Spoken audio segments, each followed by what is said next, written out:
हां चला सुरू करा सर. कुठे गेले आपले असीम सरोदे कुठे मागे ते महत्वाचं काय विचारतात म्हणजे वकील मागेच आहेत ना. पण सर जो आपल्याकडून दावा करण्यात आला कपिल सिब्बल यांच्याकडून पक्ष पळवण्यात आला आणि याच्यामध्ये भाजपचा पण रोल आहे हे बघा, प्रत्येक कृती बेकायदेशीर, प्रत्येक कृती घटनेतल्या 10व्या शेड्यूलनुसार कोणतंही आणि परिच्छेद 2 जे संविधानामध्ये आपलं आहे हे सगळे डिस्क्वालिफाय होतील, हे सगळे बरखास्त होतील. शिवसेनेचं चिन्ह आणि मूळ शिवसेना ही त्यांच्याकडे अत्यंत बेकायदेशीरपणे सोपवलेली आहे.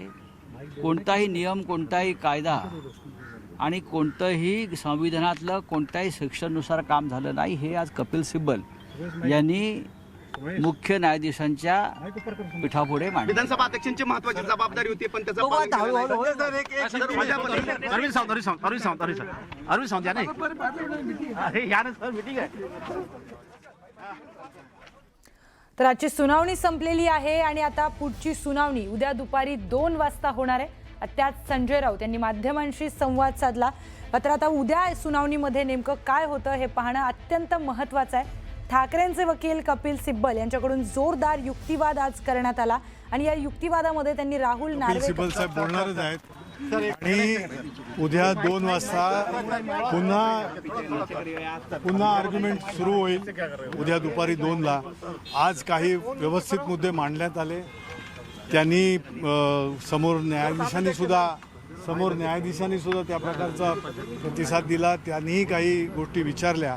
त्याचं स्पष्टीकरण देताना व्यवस्थितरित्या तर्क मांडत कपिलजींनी पक्षाची बाजू मांडलेली आहे.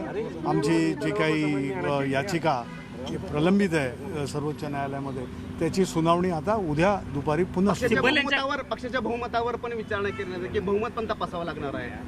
पक्ष, ओरिजिनल पार्टी आणि लेजिस्लेटिव्ह पार्टी याच्यामधला फरक हा कशा रीतीने आहे, वेगवेगळ्या पद्धतीने तो अधोरेखित करण्यात आला. आणि ओरिजिनल पक्षाचे जे अधिकार आहेत की कुठचंही पाऊल घेताना कुठचीही नेमणूक विधिमंडळाच्या पक्षाच्या नेमणुकीसंदर्भात सुद्धा पक्षाच्या असलेल्या घडणीमध्ये पक्षाने ठरवलेल्या चौकटीमध्ये त्या होतात आणि त्याला मान्यता ही सर्वस्वी सगळ्यांची मान्यता असते. त्यामुळे ह्या सगळ्या गोष्टी कशा रीतीने उल्लंघन करून बाकीच्या गोष्टी करून सादर करण्यात आल्या आणि सगळ्या टिप्पणी त्यांनी दिलेल्या आहेत. सुभाष देसाई विरुद्ध जी केस होती त्या सुभाष देसाई केसचे दाखले देत कोर्टानेही त्या गोष्टी मान्य केल्या की यामध्ये अशा रीतीने या गोष्टींचा उल्लंघन कपिल सिब्बल हमारे युक्तिवाद हुआ होगा.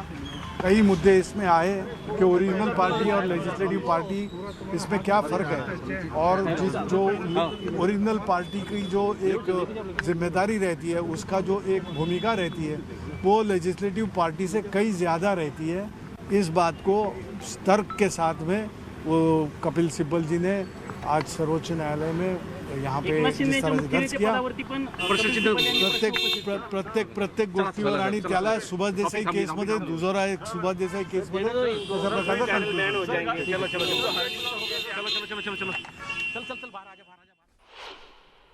तर आपण बघतोय की शिवसेनेचे नेते सुद्धा शिवसेना उभाटा पक्षाचे नेते माध्यमांशी संवाद साधत होते आणि या सुनावणी संदर्भामध्ये त्यांनी त्यांची प्रतिक्रिया दिलेली आहे. ठाकरेंचे वकील कपिल सिब्बल यांच्याकडून युक्तिवाद करण्यात आला आणि त्या युक्तिवादामध्ये बरेच महत्त्वाच्या प्रश्नांवर त्यांनी भाष्य केलेलं आहे. 10व्या अनुसूचीचा उद्देशच संपला अशा पद्धतीचा युक्तिवाद कपिल सिब्बल यांनी सर्वोच्च न्यायालयामध्ये केलेला आहे.